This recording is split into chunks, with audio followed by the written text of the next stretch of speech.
नमस्कार मित्रों, आपके अपने YouTube चैनल में आपका स्वागत है। आज की जो हमारी कहानी है ये बड़ी ज्ञानवर्धक है। ये कहानी आपको आपके जीवन में ढेर सारी प्रेरणा देगी। इस कहानी को पूरा सुने। आज की जो कहानी है ये कबूतर और कबूतरी का प्रसंग है।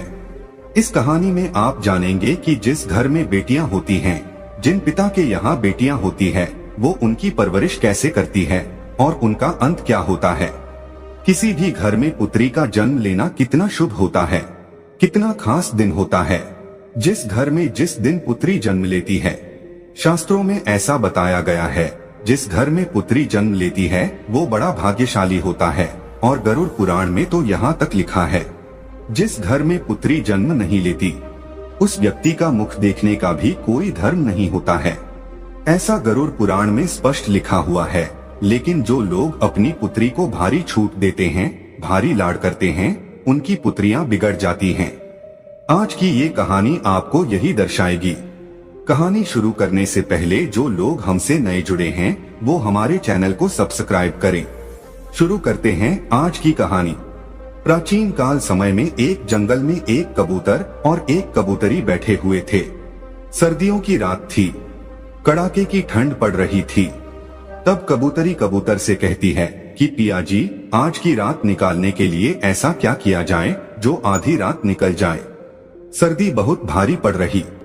कबूतरी कहती कि कोई ऐसी कहानी सुनाओ जिसे हमारी आज की ये रात कट जाए।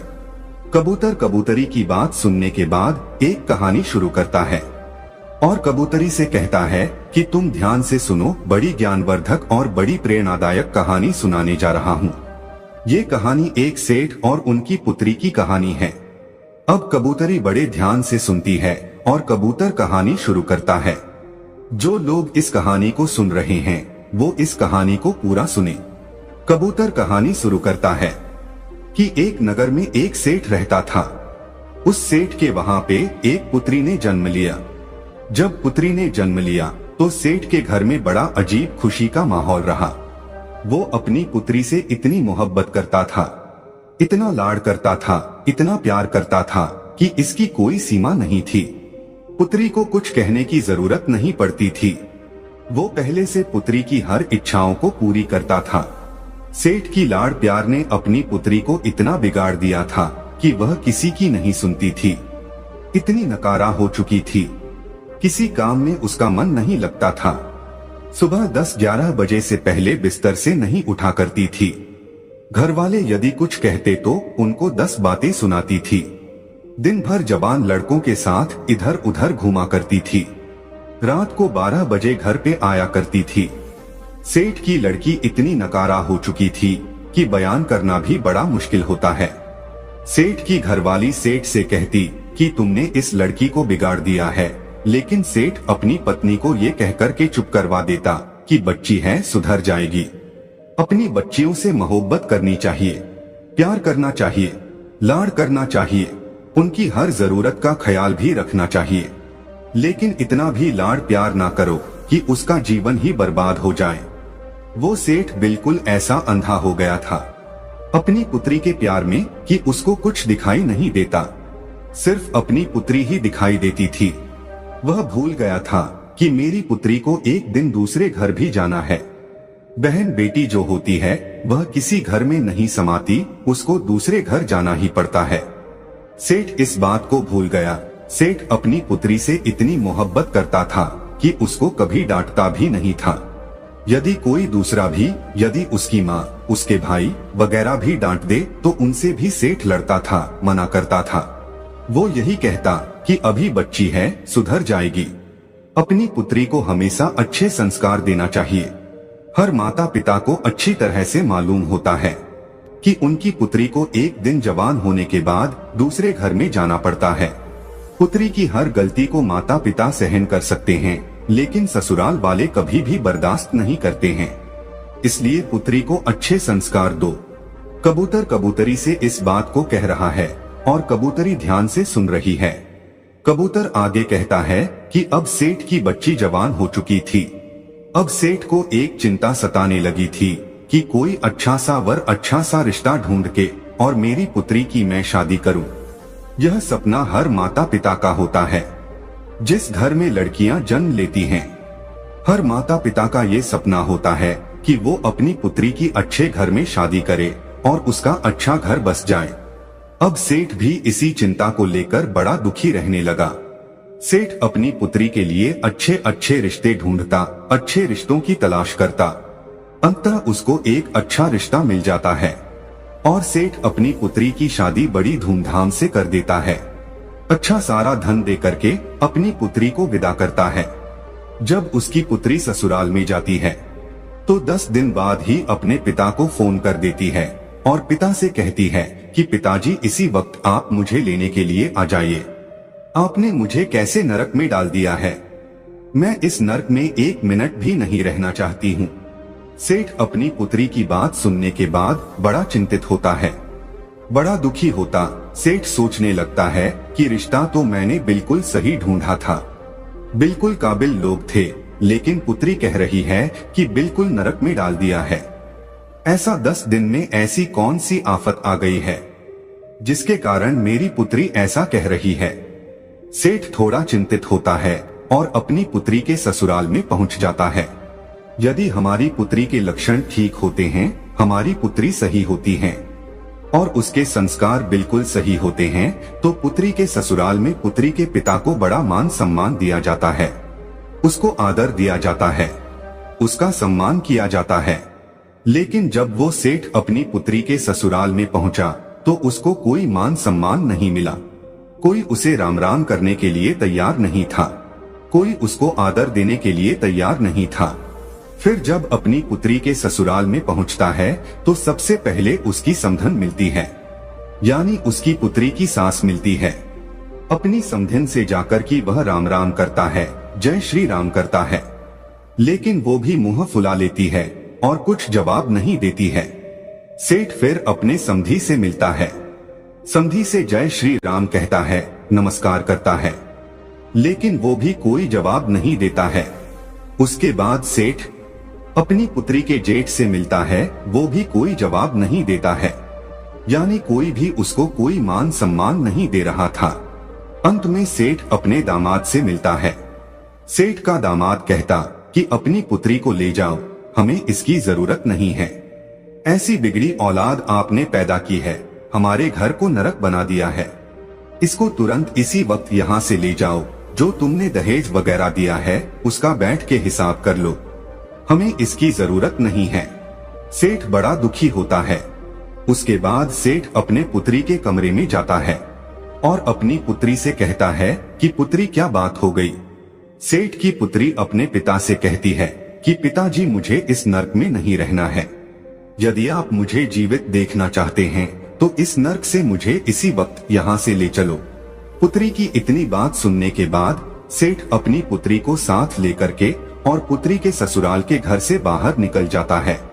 लेकिन फिर भी सेठ की पुत्री के ससुराल वाले कोई भी जयराम जी की नहीं करता है। सेठ अपनी पुत्री को लेके और रास्ते रास्ते रवाना हो जाता है। रास्ते में सेठ अपनी पुत्री से पूछता है कि पुत्री आप मुझे एक बात बताइए कि तुम्हारी सास कैसी है। सेठ की पुत्री कहती है कि पिताजी उसकी बारे में तो पूछो ही मत, वो तो एकदम डायन है, उसने मेरा जीना हराम कर दिया है। ऐसी डायन के घर में आपने मेरी शादी की है, हर वक्त मुझे तंग करती रहती है, ऐसी डायन का नाम भी मत लो। सेठ कहता है ठीक है पुत्री, अब आप मुझे ये बताइए कि तुम्हारे ससुर कैसे हैं।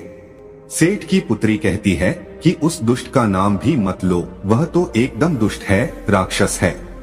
उसके बाद सेठ कहता है कि ठीक है उसे छोड़ो, अभी बताओ तुम्हारे जो जेठ है वो कैसे हैं।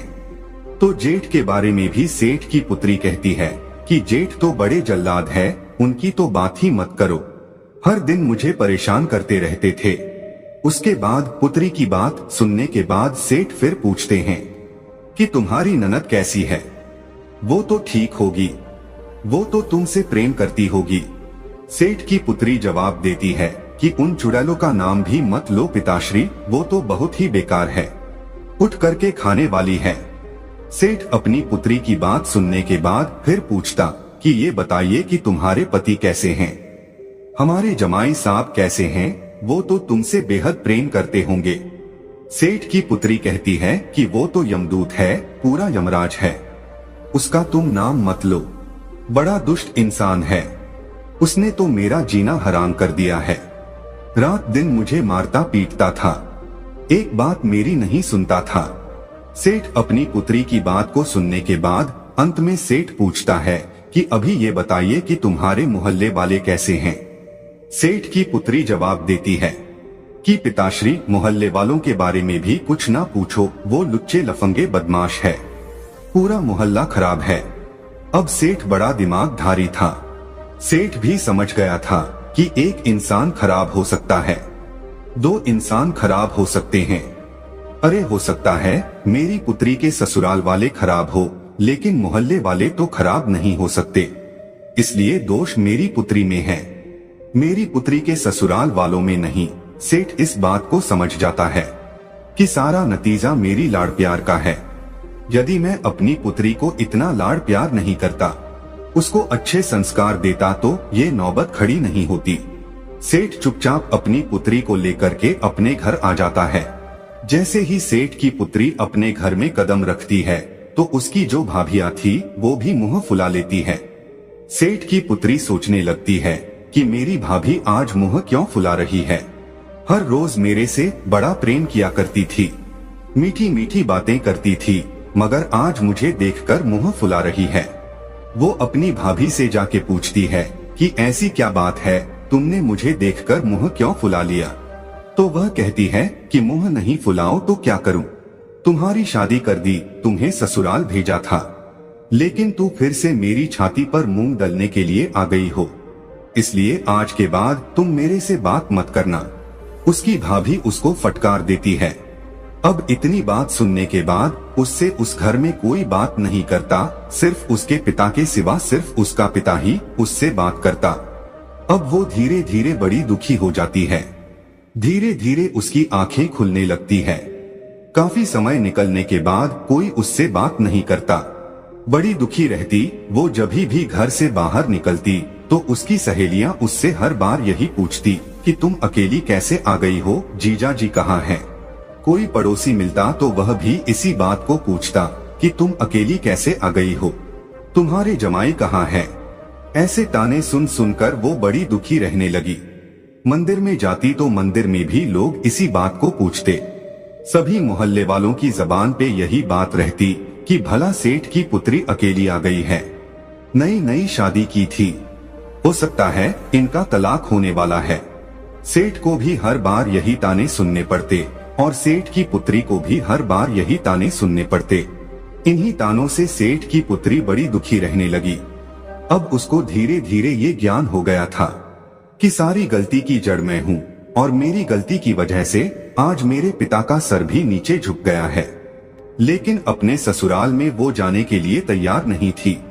वो यही कहती थी कि पिताजी, इससे अच्छा तो ये होता कि मैं कुंवारी रह जाती, यदि आप मेरी शादी नहीं करते तो बहुत ही अच्छा होता। काफी समय निकलने के बाद सेठ अपनी पुत्री के कमरे में जाता है और अपनी पुत्री को देखता है तो वो बड़ी चिंतित, बड़ी दुखी दिखाई देती है। सेठ अपनी पुत्री के पास जाता है और कहता है कि पुत्री, क्या बात है, आज बड़ी दुखी दिखाई दे रही हो। सेठ की पुत्री कहती है कि पिताश्री, मैं बड़ी दुखी हूँ, यदि आप मेरी शादी नहीं करते तो मैं बहुत सुख से रहती, लेकिन मेरी शादी करके आपने मुझे दुखों के सागर में ढकेल दिया है। अब मैं ऐसा क्या करूं? ससुराल वाले सभी नरक के समान हैं। ससुराल में जाऊंगी तो कैसे जाऊं? और जो मेरे परिवार वाले हैं, मेरे पीहर वाले हैं, कोई मुझसे बात नहीं करता। सिर्फ आपके माँ भी बात नहीं करती, भौजाई भी बात नहीं करती, भाई बात नहीं करते, सभी मेरे से नफरत करने लगे हैं। मैं ऐसा क्या करूं? मैं करूं तो क्या करूं? उसका पिता अपनी पुत्री से कहता कि पुत्री, हमारे नगर में एक बहुत बड़े विद्वान पहुंचे हुए साधु आए हैं, एक संत आए हैं। तुम्हारी समस्या को लेकर मैं उनके पास गया था तो उन्होंने मुझे एक उपाय बताया है। यदि तुम इस उपाय को करती हो तो 6 महीने के अंदर तुम्हारे सभी ससुराल वाले तुम्हारी मुट्ठी में होंगे और तुम्हारे इशारे पर नाचेंगे। इतनी बात पिता की सुनकर वो लड़की बड़ी खुश होती है। कहती है पिताश्री 6 महीने में मेरी मुट्ठी में आ जाएंगे। बोले हाँ 6 महीने में तुम्हारी मुट्ठी में आ जाएंगे। तो कहती हैं कि पिताश्री वो उपाय मुझे जल्दी से बताइए, मैं उपाय को जरूर करूंगी। उस लड़की का पिता अपनी पुत्री को उपाय बताता है और कहता है कि 6 महीने तक एक मंत्र का जाप करना है और साधना करनी है। यदि तुम इस कार्य को करती हो तो मात्र 6 महीने में तुम्हारे सभी ससुराल वाले, तुम्हारे पति, तुम्हारे जेठ, तुम्हारे ससुर, तुम्हारी सास, सभी तुम्हारी मुट्ठी में होंगे और तुम्हारे इशारे पर नाचेंगे। जैसा तुम कहोगी वैसा ही होगा। तुम उस घर की रानी बन जाओगी, तुम उस घर की मालकिन बन जाओगी। पुत्री बड़ी खुश होती है, लेकिन कहती कि पिताजी ये तंत्र मंत्र वाला काम मेरे से नहीं होता है, कोई सादा सुगम रास्ता मेरे को बताइए। सेठ फिर कहता कि ठीक है पुत्री, यदि तुम मंत्र का जाप नहीं कर सकती तो मंत्र का जाप मैं करूंगा, तुम सिर्फ साधना कर लेना। पुत्री कहती कि साधना कैसे की जाती है। सेठ बताता है कि साधना आपको इस तरीके से करनी है, तुम्हें 6 महीने तक बिल्कुल मौन रहना है, तुमसे कोई भी कुछ कहे बिल्कुल जवाब नहीं देना है, हर इंसान की बात को सुननी है, हर इंसान के पैर को छूना है, यही साधना होती है। सेठ की पुत्री कहती कि पिताश्री मात्र 6 महीने में हो जाएगा ना, इससे ज्यादा मेरे से नहीं हो पाएगा। लेकिन सेठ कहता है कि हाँ बिल्कुल 6 महीने में हो जाएगा। सेठ की पुत्री तैयार हो जाती है। सेठ अपनी पुत्री को लेके फिर से पुत्री के ससुराल में जाता है। जैसे सेठ पुत्री के ससुराल में जाता है तो सामने उसे अपनी पुत्री की सास नजर आती है।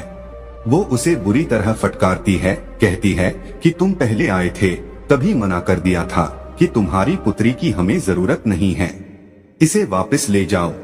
ऐसी बिगड़ी हुई औलाद आपने पैदा की है, इसकी हमें जरूरत नहीं है। उसको बुरी तरह फटकारती है। कोई रामा श्यामा नहीं, कोई आदर भाव नहीं, कोई मान सम्मान नहीं। अपनी सास की ऐसी हरकतों को देखकर उस सेठ की लड़की भारी गुस्सा करती है। लेकिन सेठ अपनी पुत्री से इशारों में कहता है कि पुत्री तुम्हें साधना करनी है, साधना का ध्यान रखो, 6 महीने तुम्हें मौन रहना है, जो भी कुछ कहे सबकी आज्ञा का पालन करना है। लेकिन फिर भी कहते हैं ना कि पुत्री का पिता हमेशा सिर झुका के रहना पड़ता है, इसलिए वह सर झुका के सारी बात को सुनता है और अपनी समधिन से कहता कि बहन जी गलती हर इंसान से होती है, इससे भी गलती हुई, इसको एक मौका जरूर दिया जाए। अब ये सुधर गई है, अब ये ऐसा कुछ नहीं करेगी। काफी विनती करने के बाद उस लड़की की सास मानती है और राजी होती है कि ठीक है, यदि सुधर गई है तो मात्र 6 महीने तक इसके आदर भाव देखूंगी, उसके बाद इसको वापस भेज दूंगी और जिंदगी में दोबारा कभी नहीं अपनाऊंगी। लेकिन सेठ सह स्वीकार करता कि ठीक है, आप 6 महीने तक इसको अपने घर में रखिए, ये बिल्कुल शांत स्वभाव की हो गई है, बिल्कुल सुधर गई है। सेठ अपनी पुत्री को उसके ससुराल में छोड़ करके आ जाता है। सेठ की पुत्री अपने ससुराल में रहने लग जाती है। जा करके अपनी सास के पाँव छूती है। सास बड़ी आश्चर्यचकित होती है कि कुछ दिनों पहले तो ये बहुत भड़क रही थी, किसी की एक नहीं सुनती थी, हम पे हुकुम चलाती थी, बैठे बैठे खाती थी, लेकिन आज ये मेरे पाँव कैसे पड़ रही है। वो बड़ी आश्चर्यचकित होती है। सेठ की पुत्री कहती है कि मां जी मुझे आशीर्वाद दीजिए, आपका आशीर्वाद मेरे लिए बहुत महत्वपूर्ण है, यदि आप मुझे आशीर्वाद देंगी तो मेरी साधना सफल हो जाएगी। उसकी सास उसको आशीर्वाद देती है कि ठीक है तुम खुश रहो। अब वो अपने घर में रहने लगती है। एक दिन की बात है, अपने ससुर के लिए वो चाय बना के ले जा रही थी। जब ससुर को जैसे ही चाय पकड़ाने लगी तो कप हाथ में से छूट जाता और नीचे गिर के फूट जाता है। तभी उसका ससुर उस पे भड़क जाता है, उसको गाली गलौज निकालने लगता, कहता है कि मेरे घर से निकल जा, तुम्हारी जरूरत नहीं है, तुम बिगड़ी औलाद हो, तुम कुलक्षणी हो, इस तरह की उससे बात कहता है। अब सेठ की पुत्री मन ही मन इस बात को सोचती है कि यदि मेरे पिता मंत्र का जाप नहीं कर रहे होते तो इसी कप से मैं तेरा सर फोड़ देती, लेकिन क्या करूं, मैं साधना कर रही हूं, चुप रहने की, मेरे पिता मंत्र का जाप कर रहे हैं, इसलिए तुम्हारी इतनी बात सुननी पड़ रही है। उस सेठ की पुत्री से जब भी कोई कुछ कहता उसको गुस्सा तो बहुत आता, बहुत चिड़चिड़ापन होता, लेकिन क्या करे, उनके पिता की बातें याद आ जाती कि तुम्हें 6 महीने तक साधना करनी है, चुप रहना है और मैं मंत्र जाप करूंगा। तो इसी बात को सोचकर वह चुप रह जाती, अपने गुस्से पर काबू करती। इसी तरीके से वे बड़ी मुश्किल से अपने गुस्से पर काबू पाया और धीरे धीरे उसका घर बार बसने लगा। उनको यकीन होने लगा कि अब ये सुधर गई है। बड़ी मुश्किल से उसका घर बार बसा है। 6 महीने बाद वो गर्भवती हो जाती है। 9 महीने बाद वो माँ बन जाती है। अब उसकी गृहस्थी बड़े आराम से चल रही थी। इसीलिए कहते हैं कि अपनी पुत्री को बेइंतहा लाड करना, उसको सर पे चढ़ाना बड़ा खतरनाक साबित होता है। हाँ, अपनी पुत्री को प्रेम करो, मोहब्बत करो, हर चीज का ख्याल रखो, लेकिन इतना भी सर पे ना चढ़ावो कि एक दिन तुम्हें भारी पड़ जाए और उसका भी जीवन बर्बाद हो जाए। कबूतर अपनी कहानी अब समाप्त करता है। प्रिय दर्शकों, अपनी पुत्री को हमेशा अच्छे संस्कार देना चाहिए। हर माता पिता को ये अच्छी तरह मालूम होता है कि उनकी पुत्री को एक दिन जवान होने के बाद दूसरे घर में जाना पड़ता है। पुत्री की हर गलती को माता पिता सहन कर सकते हैं, लेकिन ससुराल वाले कभी भी बर्दाश्त नहीं करते हैं। इसलिए पुत्री को अच्छे संस्कार दो। हम उम्मीद करते हैं कि इस कहानी से आप ढेर सारी प्रेरणा लेंगे। तो दोस्तों, यह कहानी आपको कैसी लगी हमें कमेंट सेक्शन में जरूर बताना, और अच्छी लगी हो तो इस चैनल को सब्सक्राइब जरूर कर लेना।